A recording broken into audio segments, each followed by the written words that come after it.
এটি হলো কুষ্টিয়ার সেউড়িয়ায় অবস্থিত মরমী সাধক বাউল কবি ফকির লালন শাহের মাজার। এইখানে একটি বড় একতারা,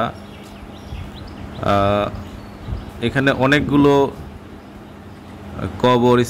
কবর, যেটা লালন শাহের অনুসারীদের সারি সারি কবর রাখা হয়েছে এবং লালনের যে কবর সেটাই টম্বের একেবারে মাঝে রাখা আছে। এখান দিয়ে ভিতরে প্রবেশ করা যায় অনুমতি নিয়ে। আর ওই পাশে যে বিল্ডিংটা দেখা যাচ্ছে 4 তলা বিশিষ্ট, সেটা হচ্ছে লালন একাডেমি, আর এটা হচ্ছে অডিটোরিয়াম। এখানে বিভিন্ন সময় মানুষের আসলে এখানে বিশ্রাম নিতে পারে।